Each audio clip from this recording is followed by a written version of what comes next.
ठीक, चलो तो दो एटम या मॉलिक्यूल के बीच में लगने वाला फोर्स क्या है? Intermolecular force. ठीक, अच्छा इंटरमॉलिक्यूलर फोर्स कितने टाइप्स के? एक कोहेसिव और एक सेम एटम के बीच में है तो कोहेसिव, डिफरेंट एटम के बीच में है तो एडेसिव। ठीक, अच्छा इंटरमॉलिक्यूलर फोर्स का रेंज क्या होता है? रेंज क्या होता है किसके आसपास? अरे 10 पे पावर -10 मीटर के आसपास, लगभग 1 एंगस्ट्रॉम लिख सकते हैं ना। ठीक, दो एटम के बीच का जो डिस्टेंस है वो कम से कम कितना हो? 1 एंगस्ट्रॉम के आसपास हो या उससे कम हो, तब तो ये लगेगा, नहीं तो नहीं लगेगा।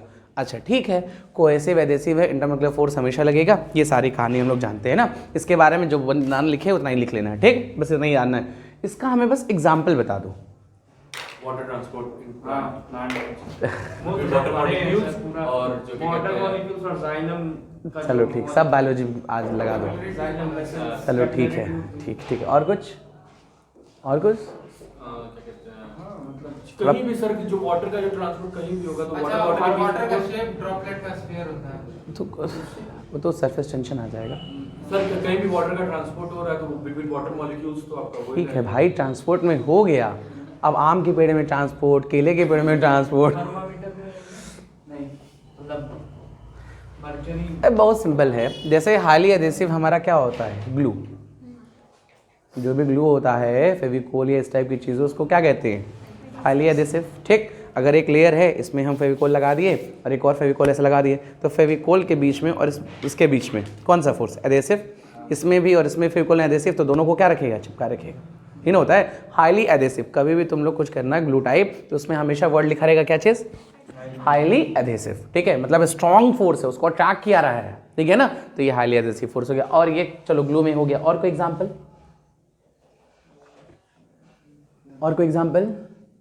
ये सब पढ़े होगे पहले भाई। पेपर पे लिखते हैं तो थोड़ा बहुत बायोलॉजी में पढ़ा। अरे हो गया बायोलॉजी वाला पार्ट, हम पीछे पड़ गए उसके। कपड़ा कहीं बर्तन साफ करते हैं, ठीक है, तो जब भी कहीं भीगा बर्तन है, ठीक है, उसको साफ करते हैं तो कैसे? कौन से कपड़े से? नायलॉन से, पॉलिस्टर से, प्लास्टिक, कॉटन से। प्लास्टिक से पोंछ सकते हो बर्तन? कहीं पानी गिरा है, हम चाहें कि उस पानी को पोंछ लें प्लास्टिक से, साफ़ होगा पूरी तरह से? किससे साफ़ होगा? कॉटन पूरा एब्जॉर्ब कर लेता है, करता है ना, क्योंकि कॉटन, ठीक, किसका? कॉटन और वाटर के बीच में लगने वाला जो एडेसिव फोर्स होगा वो ज़्यादा होगा। ठीक है, in comparison to polyester, nylon, इस टाइप की चीज़ें ना, तो एडेसिव फोर्स ज़्यादा है, वो उसमें ज़्यादा स्टिक हो गया, तो ये हमारा कोहेसिव एडेसिव हो गया। और कोई एग्जाम्पल? और कोई? कभी भी देखो, कभी कहीं पानी गिरा हो, ठीक है, पानी ऐसे चल रहा हो मान लो, ठीक है, बहुत स्लो, बहुत नहीं कह रहे हमारा झरना बह रहा है, ये नहीं, ठीक है, कहीं टेबल पे पानी गिरा वो धीरे से बह रहा है, ठीक है, तो देखना धीरे धीरे अट्रैक्ट करने लगते हैं, सब अट्रैक्ट करते स्टिक हो जाते हैं एक साथ, है ना। देखो दो पास एकदम रहता है और धीरे से मिल जाएगा तुरंत, ठीक है, तो उनका कौन सा फोर्स? कोहेसिव फोर्स एक दूसरे को क्या कर रहा होता है? अट्रैक्ट कर रहा होता है ना। तो ये सारे हमारे एग्जाम्पल हो गए, किसके? कोहेसिव के और एडेसिव के। और कुछ? जो हमारा कंटेनर है, बर्तन ले लो, ठीक है, बर्तन में पानी रखो, पानी गिरा दो तो वेट कर देगा सरफेस को, लेकिन मरकरी वेट नहीं करता है, ठीक है, मरकरी कभी वेट नहीं करता है, वाटर वेट कर सकता है, ठीक है। किसी कंटेनर को सरफेस में हम कह दें कि ग्लास में पानी रखे, पानी फेंक दिए, तो क्या पूरा पानी खत्म हो गया क्या? उसके सरफेस पर लगा है, लेकिन मरकरी गिरा दो कुछ नहीं रहेगा अंदर, खाली, ठीक है। क्यों? क्योंकि वाटर के बीच में, ठीक है, वाटर के बीच का कौन सा फोर्स? कोहेसिव फोर्स जो होगा वो कम होगा, किससे? नहीं, वाटर और ग्लास के या कंटेनर के एडेसिव से। तो वाटर खुद में ना चिपक के किस में चिपक जाएगा? कंटेनर में या ग्लास में, जो भी चीज है। लेकिन ये मरकरी में उल्टा होता है, मरकरी के बीच का कोहेसिव ज्यादा होगा, किससे? मरकरी और कंटेनर के एडेसिव से। तो मरकरी आपस में ही चिपका रह जाएगा, इसलिए सरफेस को वेट नहीं करेगा। बस समझ में? ये सारी चीजें होगी, समझ गए? और समझो, ठीक, ये क्लियर हो गया, ठीक है। और बताओ, जो मान लो हम ग्लास ले लें, शीशे का ग्लास है, ठीक है ना, स्टील लेंगे ना, ठीक, इसमें पानी भर दे रहे हैं वैसे, ठीक है, पानी भर दिए, ऊपर का सरफेस कैसा होता है?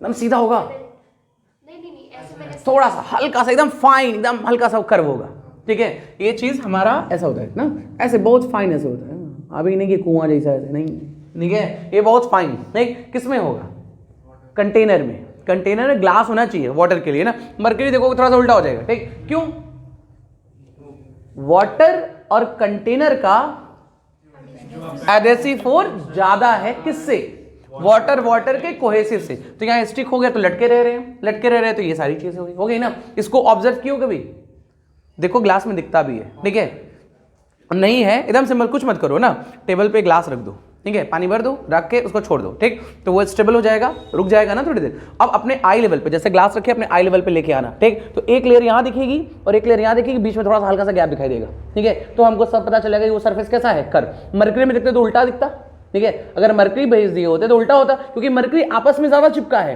किससे, कंटेनर से, ठीक, तो ये सारी कहानी जो है किसकी वजह से है, कोहेसिव और एडेसिव। सेम एटम के बीच में लगेगा तो डिफरेंट एटम के बीच में लगेगा तो एडेसिव। कहानी समझ गए, अच्छा ठीक है, ये लिख लोगे ना, अपना एग्जांपल हम लिखवाने लिख लेना, ठीक है, एग्जांपल लिख लीजिएगा, ठीक है। इसके बाद आता है सरफेस टेंशन। सरफेस टेंशन क्या होता है, नाम में दिख रहा है, सरफेस का टेंशन, ठीक है, सरफेस पे कोई भी हमारा फ्लूइड है, उसके सरफेस पे लगने वाला जो टेंशन है, that tension is called surface tension, that force is called surface tension. जैसे मान लो कोई भी बॉडी है, ठीक है, कोई फ्लूइड है, उसमें बाहर एक लेयर, फिर अंदर लेयर, फिर अंदर लेयर, फिर अंदर लेयर और लेयर ना, अंदर वाले लेयर की एनर्जी किसकी ज्यादा,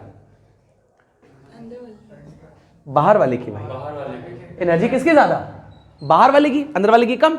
अब कोई के पास अगर एनर्जी ज्यादा है, बहुत सिंपल सी बात है ना, किसी भी चीज के पास अगर एनर्जी हमारी क्या है, ज्यादा है, तो कैसा होगा, अनस्टेबल। तो अपने आप को क्या करना चाहेगा, तो स्टेबल होने के लिए अंदर जाने की कोशिश करेगा, तो स्ट्रेच होगा ही ना, अपना एरिया कम करेगा, और एरिया कम करेगा तो एक फोर्स लगेगा, and that force is called surface tension. नाम सिंपल याद रखेंगे, कोई भी मान लीजिए जैसे लिक्विड है, लेयर है, ठीक है, टॉप वाले लेयर का फोर्स हमारा क्या है, एनर्जी ज्यादा, एनर्जी को क्या करना चाहेगा, कम करना चाहेगा, जिससे क्या होगी इसकी स्टेबिलिटी, तो उसको कम करने के लिए वो क्या करेगा, स्ट्रेच करेगा, ठीक है, उस समय क्या लगाएगा हमारा एक force, that force is called surface tension. जितने भी हमारे लिक्विड हैं, लिक्विड के टॉप सरफेस पे एक फोर्स लगता है, that force is called surface tension.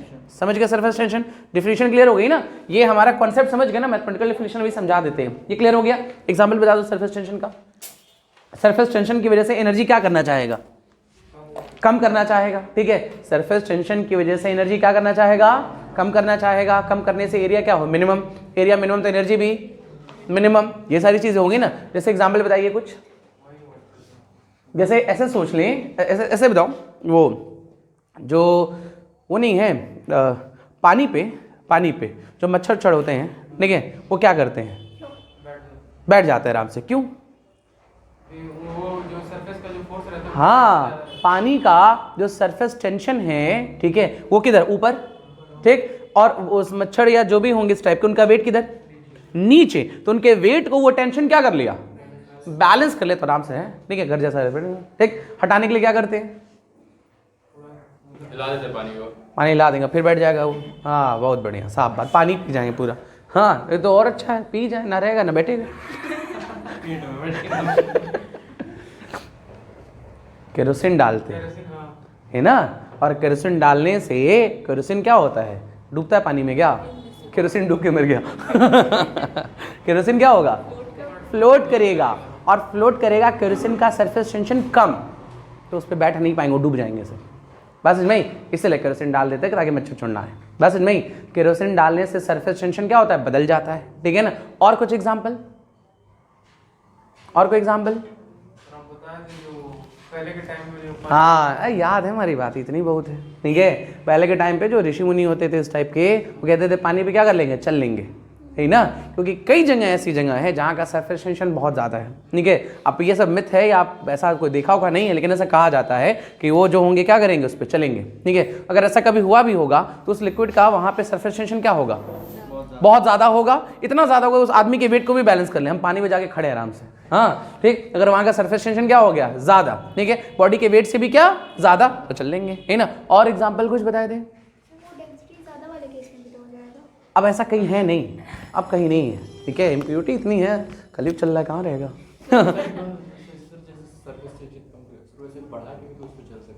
किस नहीं, हमारे हाथ में थोड़े, समंदर का पूरा सरफेस, हाँ वही ना, गिलास में कुछ डाल सकते हैं समंदर में क्या? नहीं पता नहीं, जाने दो, छोड़ दो। थोड़े से एरिया में इससे अच्छा टेबल लगा के खड़े हो जाओ, नाव पे लग के खड़े हो जाओ, क्या जरूरत है बढ़ाने की, खड़ा ही ना होना तुमको। एक और कोई एग्जाम्पल, अरे वो नहीं बताते राम सेतु वाला, कि जो राम नाम का पत्थर है वो तैर रहा है, तो उसमें भी ऐसा कुछ है कि वहाँ का सरफेस टेंशन क्या ज़्यादा, तो पत्थर का, लेकिन वो बहुत स्टोन बहुत भारी होता है, पता नहीं ये सच है कि नहीं, ठीक है, तो उस पर ऊपर क्या करेगा, फ्लोट करेगा। अरे वो तो नहीं पता, बट वहाँ पर वो मिला है यूरेनियम का। अरे छोड़ो यार, हाँ न्यूक्लियर फिजिक्स में पढ़ेंगे, घबराओ मत, यूरेनियम थोरियम सब पढ़ेंगे, ठीक है, समझ गए ये बात। तो जितने भी लिक्विड हैं टॉप पॉइंट पे क्या लगाएंगे, force, that force is called surface. ये लिख लियो, लिखो सरफेस टेंशन हेडिंग लिखो, लिखो छोड़ दे, लिखो, हाँ लिखे, लिखो, all liquid apply a force, all liquid apply a force in upward direction, all liquid apply a force in upward direction, all liquid apply a force in upward direction, all liquid apply a force in upward direction, that force is called surface tension, that force is called surface tension, force is called surface tension, ठीक है, बंद कर दो अर्षित, बंद कर दो, चलो छोड़ दे रहे। सरफेस टेंशन हो गया था ना, ठीक है, हम लोग क्या पढ़े, फोर्सेस कौन कौन से, और एडेसिव, सेम एटम के बीच में लगेगा तो, डिफरेंट एटम के बीच में लगेगा तो एडेसिव, जितने भी लिक्विड होते हैं, जितने भी फ्लूइड होते हैं, अपवर्ड डायरेक्शन में क्या लगाएंगे, एक फोर्स, अपवर्ड डायरेक्शन में क्या लगाएंगे, एक force, that force is called surface tension. Surface tension कैसे आएगा, क्यों आएगा, कैसे नहीं आएगा, ये सारी चीज देखनी है ना। इंटरमोलिकुलर फोर्स हमारा कब अराइज होगा, अरे इंटरमोलिकुलर फोर्स कब अराइज होगा, जब दो एटम के बीच का जो डिस्टेंस होगा, बताए थे भाई, ठीक है, डिस्टेंस कितना होना चाहिए, लगभग 10 पे पावर -10 मीटर, लगभग 1 एंगस्ट्रॉम के आसपास, नहीं ना, दो एटम के बीच का जो डिस्टेंस है वो हमारा 1 एंगस्ट्रॉम के आसपास होगा, तो हमारा क्या लगेगा, इंटरमोलिकुलर फोर्स, ठीक, ये कहानी हो गई। चलिए याद रखेंगे हम लोग ना, सरफेस टेंशन को हम फिर से डिफाइन कर रहे हैं, ठीक है। मान लीजिए हमारे पास कोई लिक्विड सरफेस है, ठीक, हमारे पास कोई क्या है, एक लिक्विड सरफेस है, ठीक है, टॉप सरफेस की बात कर रहे हैं ना। टॉप सरफेस पे अपने पास से हम कोई इमेजिनरी लाइन ड्रॉ किए हैं, ये कैसी लाइन है, इमेजिनरी लाइन, ठीक है, इमेजिनरी लाइन है। इस लाइन के दोनों तरफ फोर्स ऐसे लग रहा है ना, तो क्या लिखेंगे, फोर्स पर यूनिट लेंथ, ठीक है, इसी को हम लोग क्या कहेंगे, सरफेस टेंशन, ठीक है ना। यूनिट लेंथ पे लगने वाला जो भी फोर्स होगा, उसी फोर्स को क्या कहते हैं, सरफेस टेंशन। सरफेस टेंशन का डायरेक्शन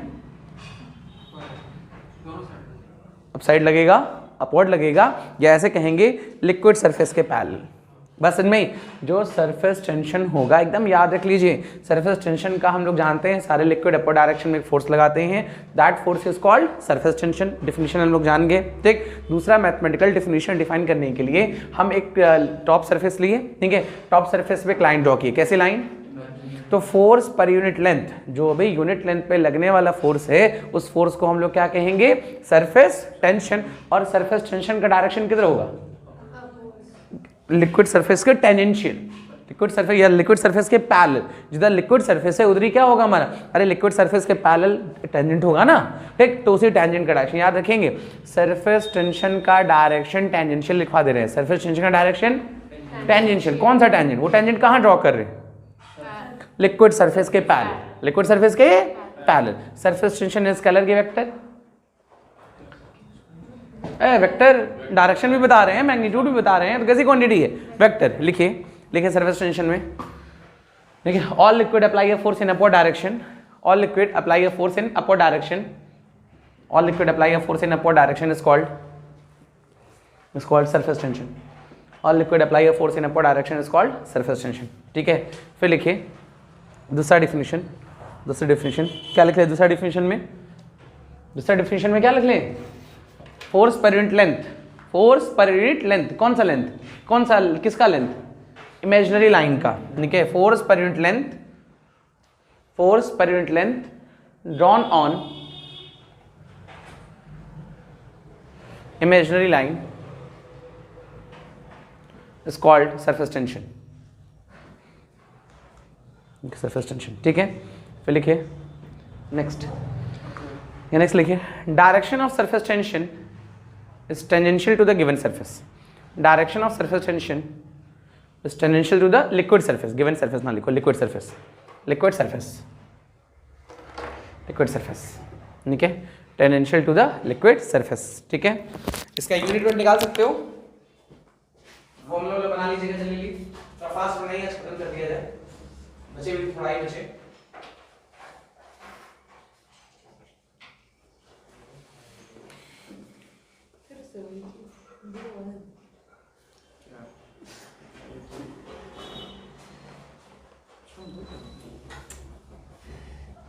नहीं ये सर कल लिखवाए, ये आज फिर वही चीज बोले। हो गया, ठीक है, लिख लिया, यूनिट वेट लिख लेंगे ना, क्या चीज, न्यूटन पर मीटर, डायमेंशन बोल दो फटाफट, mt -2, ठीक है, लिख लीजिए फटाफट लिख लीजिए, ठीक है, ठीक हो गया। जब भी हम लोग अब समझ लो ये मेरी बात, ठीक है, जब भी हम लोग सरफेस टेंशन निकालेंगे, ठीक, सरफेस टेंशन T दे दिया, ठीक है, हर लिक्विड का अपना अलग अलग होगा, ठीक है, लिक्विड वेरी करेगा तो सरफेस टेंशन की क्या वैल्यू क्या होगी, वेरी करेगी। ये जो लेंथ है कौन सा है, मेजर लाइन का, मान लीजिए हर बार मेजर लाइन लेना देगा, ये तो हम डिफाइन कर लिए, हमको कहीं पे अगर लेंथ लेना होगा तो हम कौन सा लेंथ लेंगे,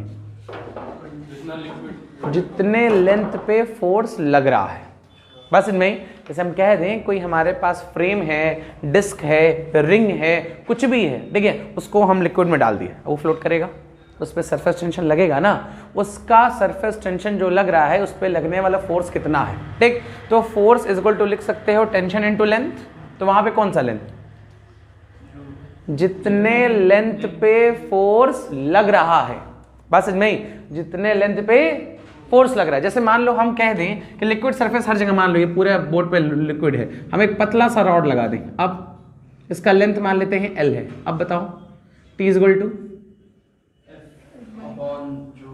एफ बाई बोलो, लेंथ बोलो, फॉर्मूला बोलो, जो ले ली, एफ बाई बोलो भाई, अरे लेंथ दी है बोलो, बट अरे नलायक हो तुम सब, बोलो फुल लेंथ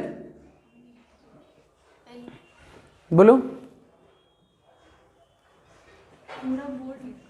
अरे पूरे में लिक्विड है, इसका लेंथ L है, एफ बाई, अभी बोले, इतना सिंपल, देखो गुस्सा मत दिलाया करो, उसी पूरे डायमेंशन पर लग रहा है। हाँ तो बताओ लेंथ, L की 2L,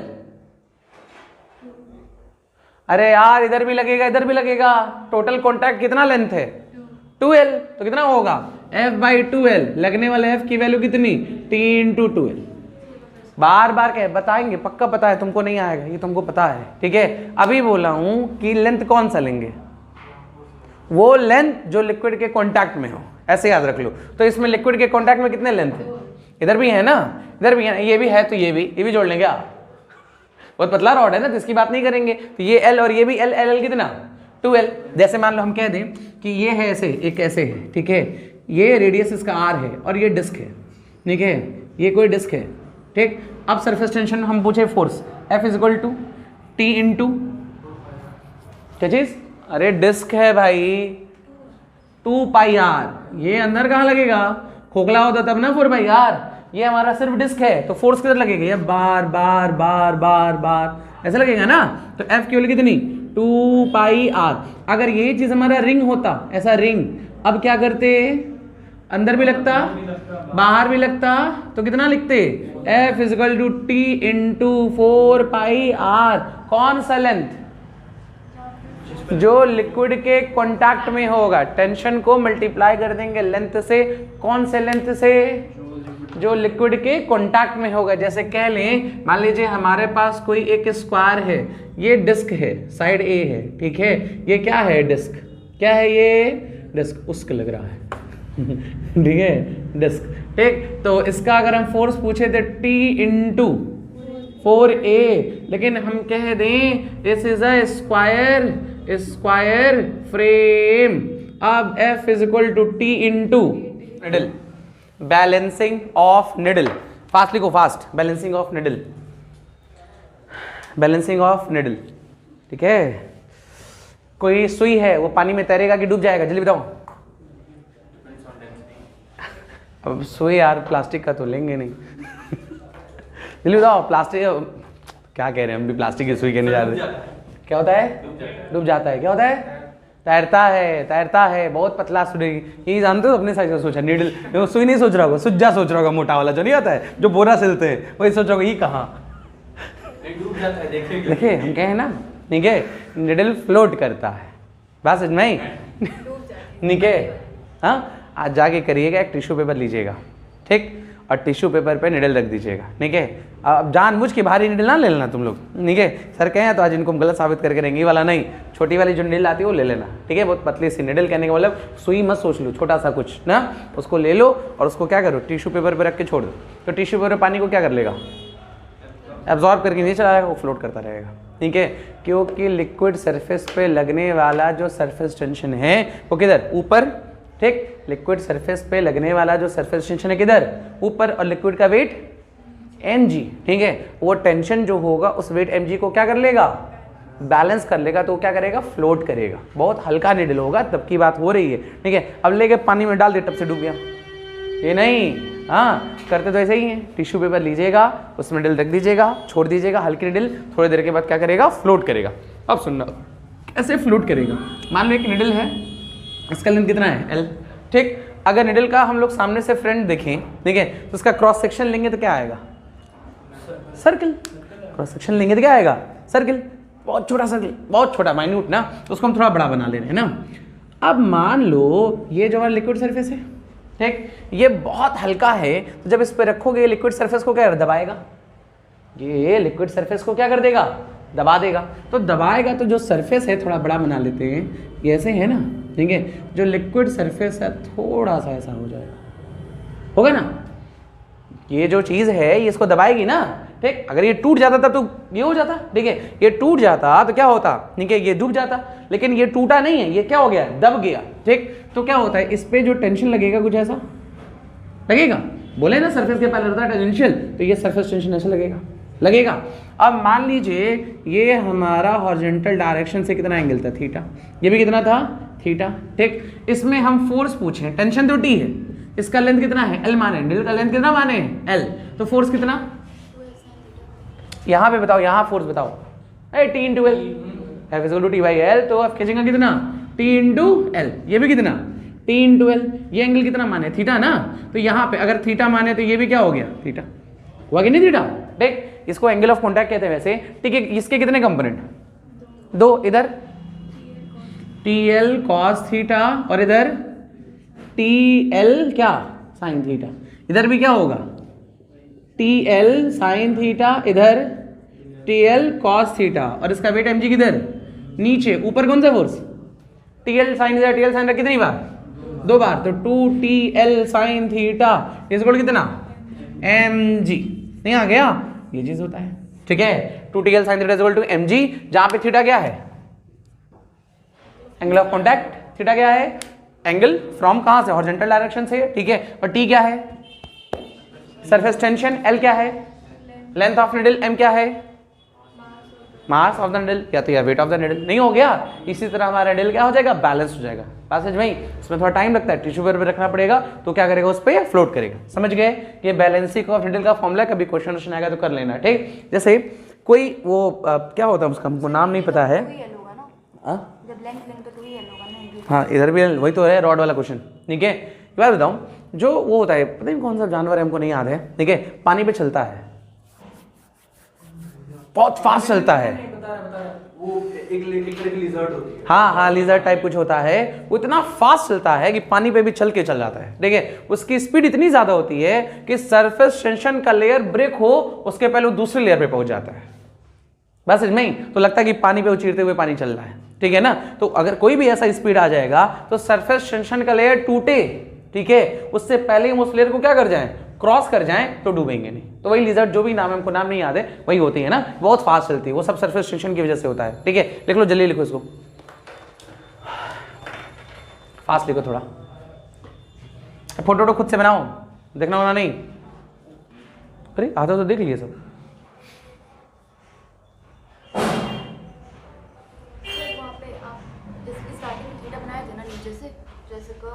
हाँ, ये थीटा, तो ये थीटा कैसे है ना, बहुत सही, बहुत बढ़िया। नहीं बेटा देखो, ये पैरेलल है, नहीं बेटा ये जो है नहीं नहीं, ये पैरेलल है, ये ट्रांसवर्सल लाइन है। When two parallel line cut by a transversal line there corresponding angles are equal. लिखो, पहले लिखो ये बात।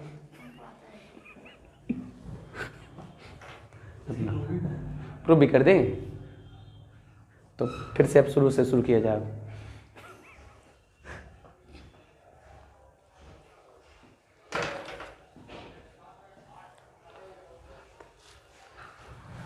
चलो हो गया होगा,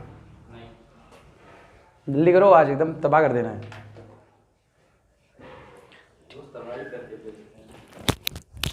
अब आज तो होने से तबाही हो जाए।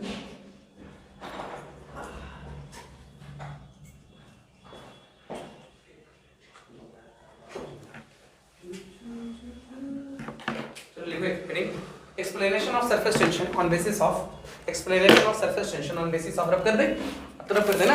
Explanation of surface tension on basis of intermolecular force, on basis of intermolecular force. Explanation of surface tension on basis of intermolecular force, ठीक है। Explanation of surface tension on basis of intermolecular force, ठीक है। Explanation of surface tension on basis of intermolecular force, ठीक है। बहुत simple है, पूरी कहानी लिखनी नहीं है, छोटी छोटी बात इसमें जाननी है, ठीक है। सुनिएगा, दो एटम के बीच में हमारा कौन सा फोर्स?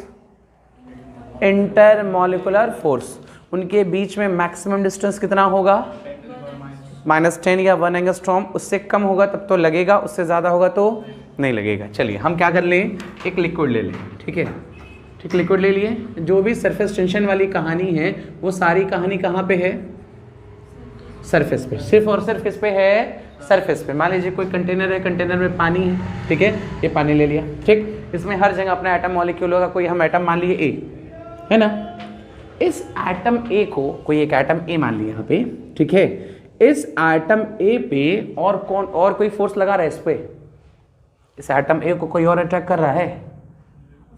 अरे बिल्कुल आसपास वाले अट्रैक्ट कर रहे हैं भाई, ठीक है। आसपास वाले जितने हैं सब अट्रैक्ट कर रहे हैं। क्या ये पूरा नहीं, जो 10 के रेंज में है, ठीक। तो हम मान लेते हैं कि c, इसका रेडियस c मान लेते हैं, इसकी वैल्यू क्या मान लेते हैं? 10 पे पावर -10 मीटर के आसपास मान लेते हैं। मान लिया। अगर हम c डिस्टेंस तक जाएं तो c डिस्टेंस तक जितने भी एटम होंगे वो सारे एटम और ये एटम आपस में एक दूसरे को क्या कर रहे होंगे? अट्रैक्ट। लेकिन इससे बाहर जो भी एटम होगा कोई अट्रैक्ट नहीं हो रहा होगा। अच्छा, अब इसको हम अगर यहाँ सी, यहाँ वाले भी सी, ये सी, इसको करते करते हम क्या बना दिए? एक स्फीयर बना दिए ना। इस स्फीयर के अंदर जितने भी एटम हैं वो सारे एटम ए को क्या करेंगे? अट्रैक्ट करेंगे। और एटम ए उन सारे एटम को भी क्या करेगा? लेकिन इनके बाहर कोई फोर्स नहीं लगेगा। अच्छा, सब आपस में एक दूसरे को अट्रैक्ट कर रहे हैं तो लगने वाला नेट फोर्स 0 हो गया ना। इस मॉलिक्यूल पे या इसके चारों तरफ जो भी लगने वाला नेट फोर्स कितना है? 0।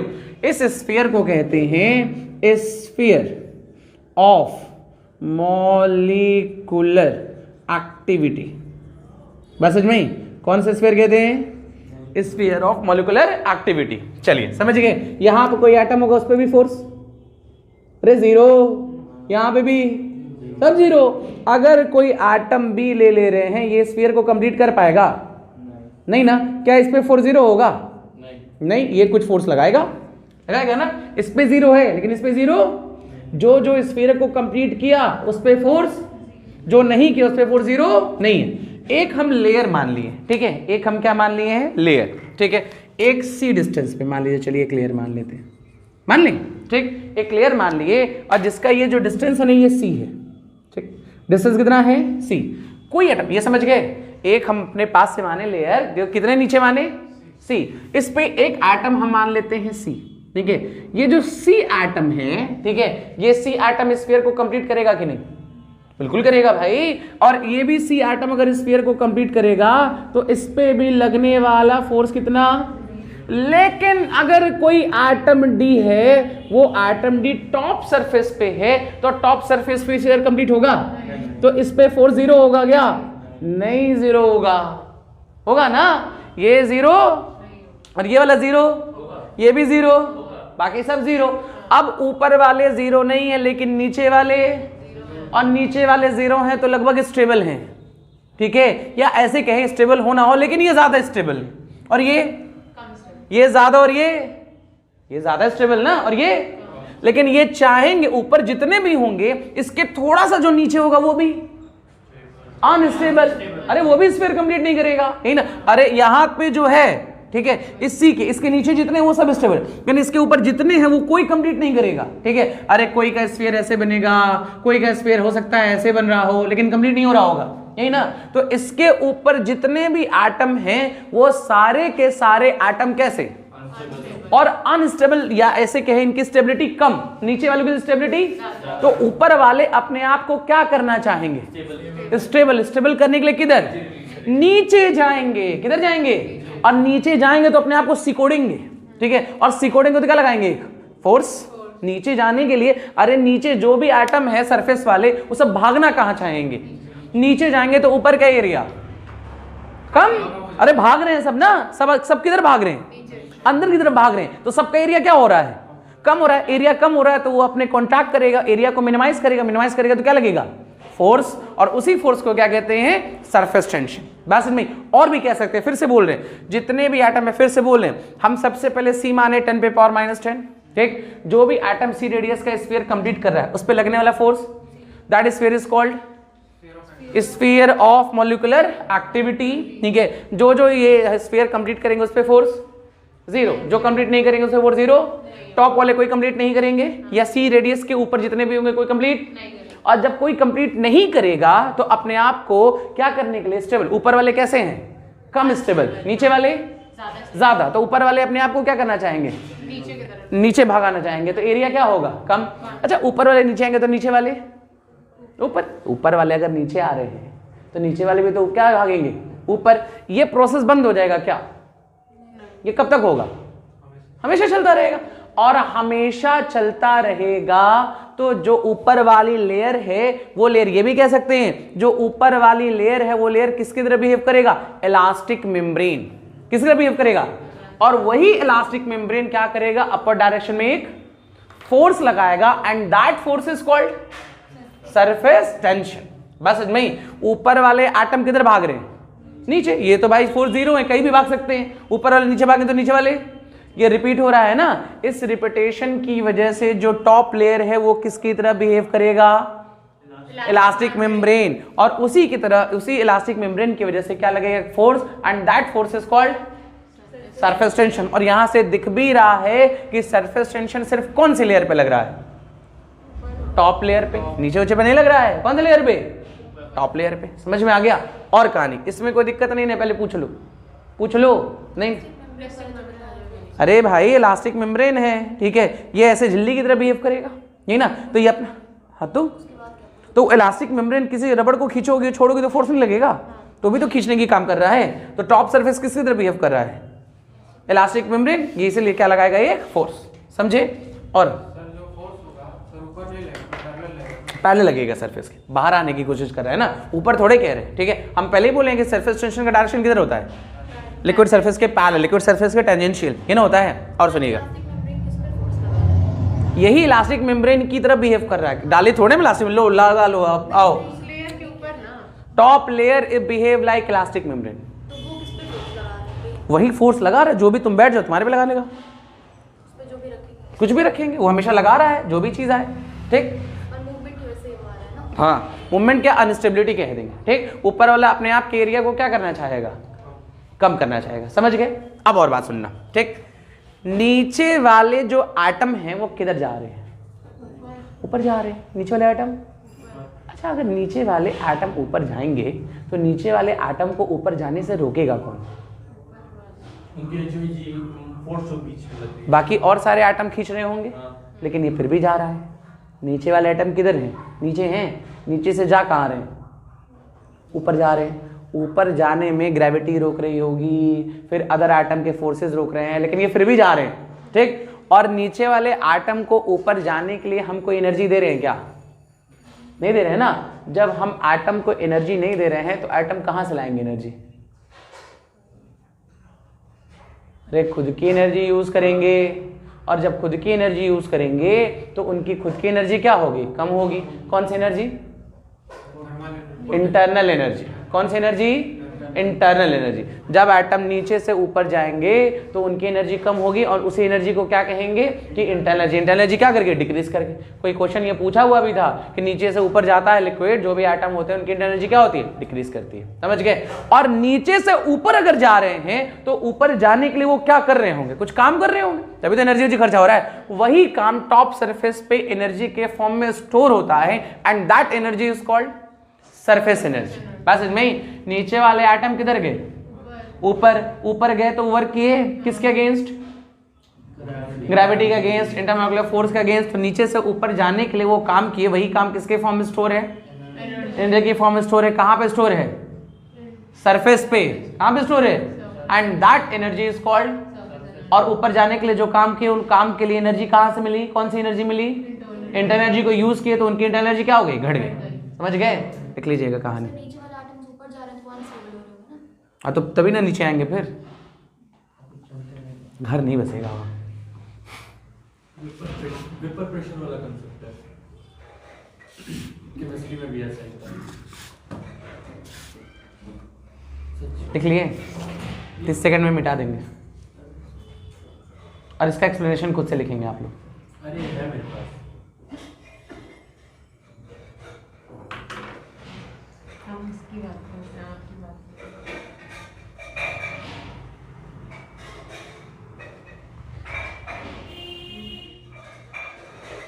चलो हो गया होगा। बोले थे अपने से लिखना है, लिखकर सोचना दीजिए, अभी लिखना है। भूल जाएंगे। भूल जाते ना कभी बुद्धि के बारे में। तुम्हारा जो बुद्धि एक केबी में है ना, रेंज वाला आप क्या बोल रहे थे? पता नहीं बेटा, सॉरी भूल गया।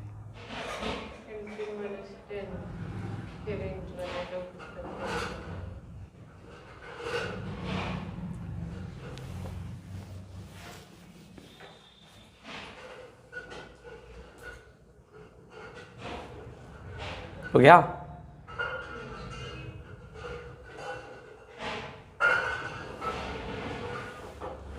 चलो लिखो,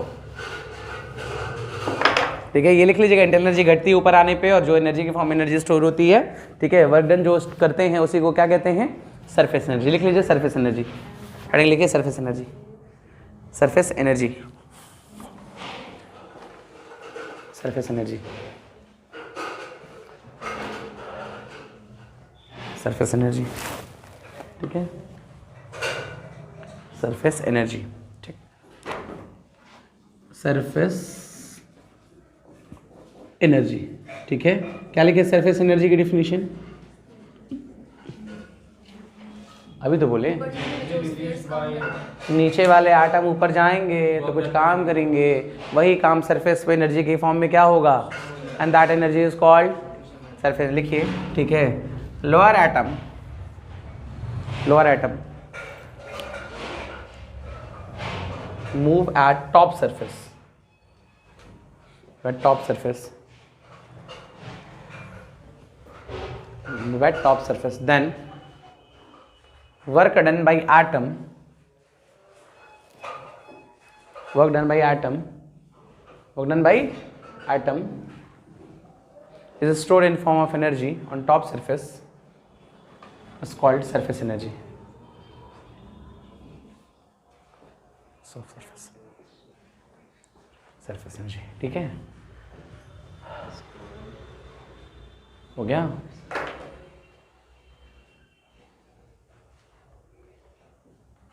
ठीक, समझ गए? ठीक है। फॉर्मूला निकाल लें। एक यू शेप का फ्रेम ले लीजिए।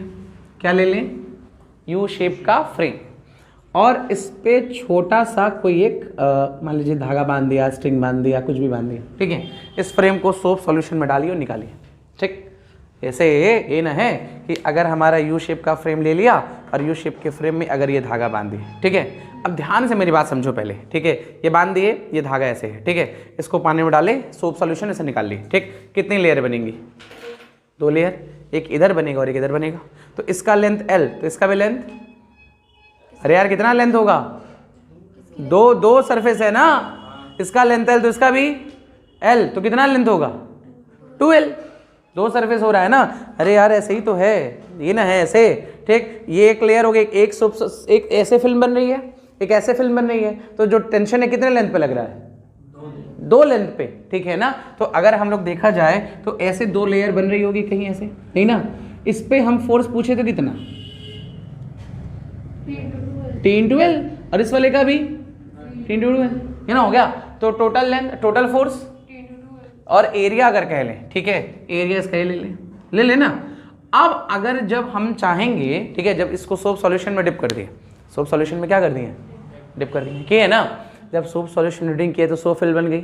सोप फिल्म क्या लगाएगा? Surface tension. सरफेस टेंशन की वजह से अपने एरिया को क्या करना चाहेगा? वो कम करना चाहेगा, है ना, कम करना चाहेगा। तो अगर हम पूछें वर्क डन, ठीक, कम करना चाहेगा ना, कॉन्टैक्ट करने की कोशिश करेगा। मान लो हम चाहते हैं, ठीक है, कि इसको एक्सटेंड, या ये एरिया रहने दो, ठीक है, हम चाहते हैं इसको एक्सटेंड करना, हम अपना इधर फोर्स लगाएगा इंटरनल, ठीक है, सरफेस टेंशन का फोर्स उधर लगेगा ना, ठीक। हम ये डायरेक्शन गलत लिखे हुए हैं, सरफेस टेंशन का फोर्स TL इधर लगेगा ना, टोटल फोर्स कितना लगा? 2TL लगा ना, वो किधर लगेगा? इनवर्ट। ये फोर्स किसका है? सरफेस टेंशन का। मान लीजिए हम इसको स्ट्रेच करना चाहते हैं तो हम क्या लगाएंगे? F एक्सटर्नल लगाएंगे ना, हम F एक्सटर्नल लगाएंगे, ये समझ रहे हो मेरी बात, ठीक। अरे ये सोप फिल्म बना है, तो यही सोप फिल्म अपने आप को क्या करेगा? वही बता रहे, सुनोगी तब ना, ठीक। वो अपने आप को क्या करेगा? कॉन्ट्रैक्ट करेगा, तो फोर्स इधर लग रहा है ना, ठीक, फोर्स इधर लगेगा, समझ गई? परपेंडिकुलर वाली बात को यहाँ नहीं देख रहे ना कि सरफेस टेंशन क्या कह रही हो? नहीं, पहले बता दो, ये लेंथ के परपेंडिकुलर ही तो यार, सरफेस के पैरेलल तो है। हम बोलें एक बार भी परपेंडिकुलर? कहाँ से परपेंडिकुलर तुम बात कर रही हो? अरे वो अपर डायरेक्शन वाली बात है। हम नहीं बोले अपर डायरेक्शन, हम बोले टॉप सरफेस फोर्स लगाता है। ये हो गया, ये कॉन्टैक्ट किया। मान लीजिए हम इसको एक्सटर्नल लगा रहे हैं, हम अगर इसको स्ट्रेच करना चाह रहे हैं तो जितना सरफेस टेंशन फोर्स लगाएगा उतना तो हम भी लगाएंगे कि नहीं, ठीक। तो हम एक्सटर्नल लगाए, एक्सटर्नल लगा के हम छोटा सा डिस्प्लेसमेंट कितना कर लिए? dx कर लिए, छोटा सा डिस्प्लेसमेंट कितना कर लिए? dx। तो अगर हम पूछें, देख लो, सुनो ना, जो हमारा सरफेस एनर्जी होगा वो चेंज इन एरिया के कैसा? डायरेक्टली होगा, चेंज इन एरिया के डायरेक्टली, ठीक। अगर एरिया हमारा ज़्यादा, ठीक है, तो एनर्जी ज़्यादा, बहुत सिंपल सी बात है ना। अगर एरिया हमारा ज़्यादा है तो एनर्जी क्या है?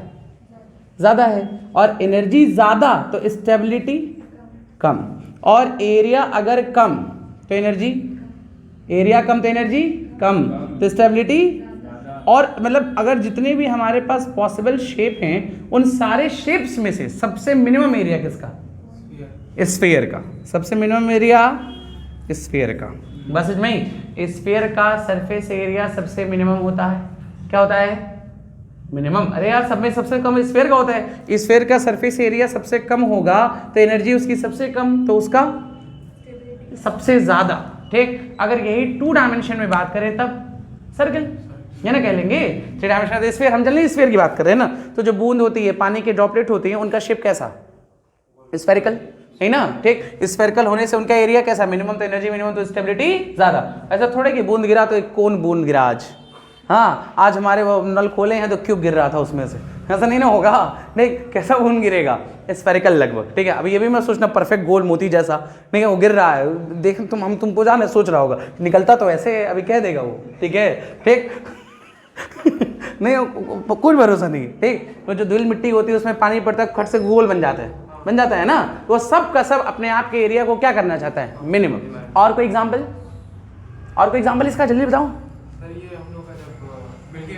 हाँ, जितने हमारे पूरे यूनिवर्स में जितने भी हमारे वो सेलेस्टियल बॉडीज हैं, चाहे चांद, मून, चंद्रमा, सब कुछ ना, उन सबका लगभग शेप कैसा है? स्फेरिकल। तो सबका एरिया कैसा? मिनिमम, ठीक है। एरिया मिनिमम तो एनर्जी भी क्या हो जाएगी? एरिया मिनिमम, एनर्जी मिनिमम तो स्टेबिलिटी भी ज़्यादा। बस समझ में ही, ये लिख लो फटाफट, लिख लियो, ठीक है। एरिया वाला लिख लियो, लिखो जल्दी, लिखो खुद से लिखो फटाफट। Sphere have minimum possible area, minimum area, that's why it is most stable, that's why it is most stable,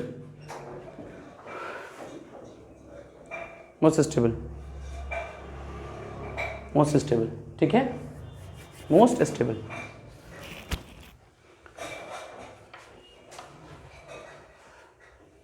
हो गया? चालू कर रहे हो? देखो क्वेश्चन लिखो। पहले हमें बता दो, क्वेश्चन लिखने से पहले ये बताओ, अगर हमारे पास टेम्परेचर चेंज होगा, टेम्परेचर चेंज के लिए कौन सी हीट आती है? फटाफट बोलो। टेम्परेचर चेंज में कौन specific heat? Q is equal to ms delta theta. Q क्या है? हीट। M क्या है? मास। S क्या है? Specific heat. Delta theta change in temperature. Q is the heat, M is the mass, is the specific heat, delta theta change in temperature. ठीक है, ये सारी कहानी हम लोग समझ गए ना। चलिए ठीक। कहा हमारे पास एक बड़ा ड्रॉपलेट है, ठीक है, बहुत अच्छा क्वेश्चन है, बहुत सिंपल क्वेश्चन है, ठीक है। हमारे पास एक बड़ा ड्रॉपलेट है, ठीक है, ये बड़ा ड्रॉपलेट छोटे छोटे n ड्रॉपलेट में बदल गया। ये बड़ा जो ड्रॉपलेट है वो छोटे छोटे कितने ड्रॉपलेट में? n। इसका रेडियस r था, सरफेस टेंशन t था, तो बताइए चेंज इन सरफेस एनर्जी क्या, या तो चेंज इन टेम्परेचर क्या? दो काम है, ठीक है, कई जगह एकदम पूछा हुआ ना। हमारे पास एक बिग ड्रॉपलेट है, इसी का उल्टा भी हो सकता है। हमारे पास क्या है? एक बड़ा ड्रॉपलेट टूटा कितने छोटे छोटे में? n ड्रॉपलेट में, जिसका सरफेस टेंशन कितना था? t था। डेंसिटी मान लेते कितना था? रो था। ठीक। क्वेश्चन कहा कि चेंज इन क्या निकालना है? सरफेस एनर्जी और चेंज इन टेम्परेचर। अच्छा एक बात पहले बता दो हमें, ठीक है, ये कहानी हटाओ। ठीक, बड़ा ड्रॉपलेट पहले ये समझो, ठीक है, बड़ा ड्रॉपलेट बिग ड्रॉपलेट स्मॉल में बदल रहा है तो सरफेस एरिया बढ़ेगा। सरफेस एरिया बढ़ेगा। एक का इतना और छोटे छोटे छोटे जुड़ते जाएंगे तो क्या हो जाएगा? बढ़ जाएगा।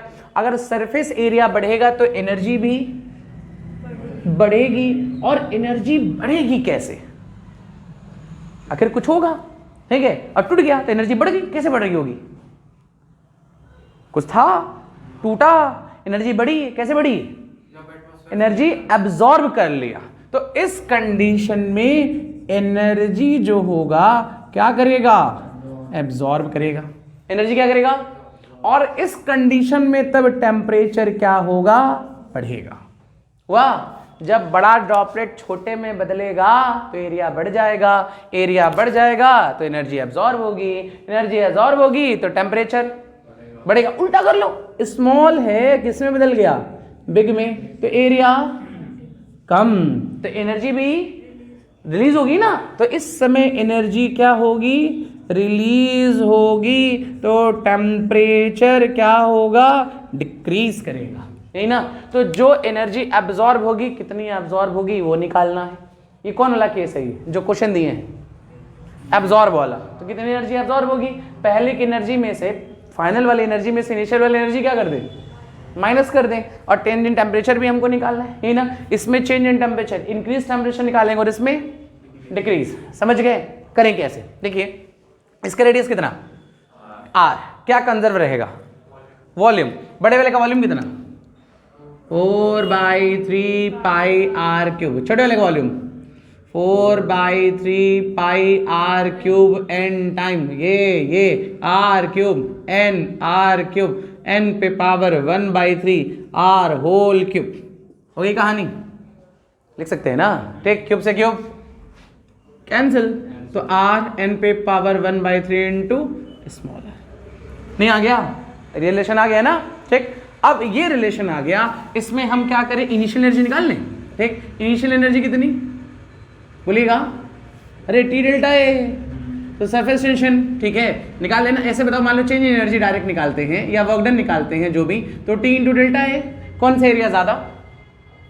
फाइनल। तो A final minus A initial. अच्छा, फाइनली कितना एरिया? 4πr²। कितनी बार? n बार। और इसका 4πR²। नहीं आ गया? निकला ना? ये क्या निकला? Change in surface energy. Surface energy, है ना। अगर इसमें हम जो आंसर चाहिए, किसमें चाहिए? कैपिटल आर में कि स्मॉल आर में? कैपिटल आर में। स्मॉल आर तो निकाले है ना, तो लिख सकते हैं t इंटू 4π। स्मॉल आर की जगह क्या लिख सकते हैं? r अपॉन n पे। देखो, स्मॉल आर की जगह क्या लिख सकते हैं? r अपॉन n पे पावर 1/3, तो इसका स्क्वायर ना, क्या लिखें? r² अपॉन n पे पावर 2/3 n माइनस 4πr²। कर सकते हैं ना। तो दोनों में कॉमन क्या ले लें? अरे 4 पाई तो पहले कॉमन हो गया था, सॉरी। तो क्या कॉमन आ गया? t 4 पाई और क्या r स्क्वायर, क्या बचा n अपॉन n पे पावर 2/3, 1 माइनस 2/3 कितना 1/3 माइनस 1, नहीं आ गया। ये क्या निकाले हैं? चेंज इन एनर्जी, नहीं ना, या एनर्जी अब्सॉर्ब्ड, ये क्या निकाले हैं? और इसी क्वेश्चन में कह दे कि अगर कह दिया चेंज इन टेम्परेचर निकालिए, तो change in energy is equal to heat ना, हीट की जगह कितना ms डेल्टा थीटा, इक्वेट कर लेंगे क्या? तो ms delta theta is equal to t into 4 pi r square और क्या n पे पावर 1/3 माइनस 1, यही ना। तो क्या लिख सकते हैं? Delta theta is equal to t upon mr square ms, यही ना, n पे पावर 1/3 माइनस 1, m क्या है? अरे मास, क्वेश्चन में मास दिया है नहीं ना, तो मास की जगह हाँ डेंसिटी इनटू वॉल्यूम। कौन सा वॉल्यूम? कैपिटल आर का कि स्मॉल आर का? कैपिटल आर का। क्यों कैपिटल आर का? क्योंकि क्वेश्चन में कैपिटल आर है। ठीक, तो क्या लिखे? 4/3 पाई आर क्यूब, है ना। 4 पाई से 4 पाई उड़ गया, आर स्क्वायर से आर स्क्वायर भी उड़ गया, एक आर बचेगा ना, ऊपर का 3 जाएगा, क्या बचेगा 3t, देखो 3t, नीचे रो s और कौन बचेगा? एक आर और n पे पावर 1/3 माइनस 1, नहीं आ गया। ये हमारा चेंज इन टेम्परेचर आया, आया, समझ गए? ये चेंज इन टेम्परेचर क्या है? इंक्रीजेज या डिक्रीजेज? इंक्रीजेज। एनर्जी क्या है? ये एब्जॉर्ब है, समझ में आया? रिलीज वाला कर लेंगे, रिलीज में उल्टा कर लोगे, है ना, आएगा, सब कुछ सेम रहेगा। जो भी ये रिलीज का आंसर है, ठीक, ये रिलीज का आंसर है, बस क्या कर ले, बट ऐसे क्वेश्चन कह दिया, सुनो क्वेश्चन कहा, ठीक है, कहा छोटे छोटे ड्रॉपलेट है, ठीक है, सुना ध्यान से, छोटे छोटे एन ड्रॉपलेट है जिनका रेडियस आर है, ये बड़ा बन गया आर। उल्टा क्वेश्चन दे सकता है ना, छोटे छोटे ड्रॉपलेट है जिनका रेडियस कितना है आर, कितने ड्रॉपलेट है, ये जुड़ के एक बड़ा बना दिए, बताओ चेंज इन एरिया। तो क्या करेंगे, जो आंसर आएगा किसके टर्म्स में आएगा, तो कैपिटल आर की जगह क्या लगा दें, तो कैपिटल आर की जगह क्या लिख सकते हैं, क्या लिख दें, क्या 3t, देखो 3t अपॉन रो एस, क्या स्मॉल आर, देखो वहां से n पे पावर 1/3 इंटू कितना, स्मॉलर n पे पावर 1/3 माइनस 1, नहीं आ गया। इसको मल्टीप्लाई कर दें क्या, अगर मल्टीप्लाई करेंगे तो ये से कैंसिल ना, क्या बचेगा 3t upon rho S R और 1 माइनस 1 अपॉन n पे पावर 3, नहीं आ गया क्वेश्चन, वही तो है हमारा। ठीक, अगर यही कह दे कि छोटे छोटे कई सारे ड्रॉपलेट है जिनका रेडियस क्या है आर है, जिनका रेडियस क्या है आर, मिलके बन गया क्या, एक बड़ा आर। छोटे छोटे ड्रॉपलेट है जिनका रेडियस कितना है आर, मिलके क्या बन गया, बड़ा आर। अब आंसर किस में चाहिए हमको, कैपिटल आर और स्मॉल आर, एन दिया ही नहीं है, तो अब किसको गैप कर दें, एन को। तो यहां से एन का फॉर्मूला क्या लिख सकते हैं, R cube is equal to N R cube, R cube is equal to, तो एन की वैल्यू रख लोगे, सॉल्व कर लोगे, आ जाएगा आंसर, समझ गए। बस जानना है कि एनर्जी कब एब्जॉर्ब हो रही है, एनर्जी कब रिलीज। छाप लो जो छापना है, देख के लिखना है।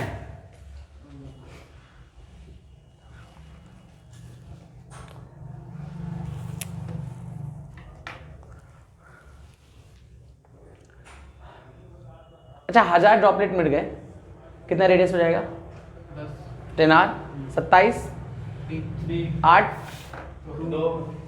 ठीक।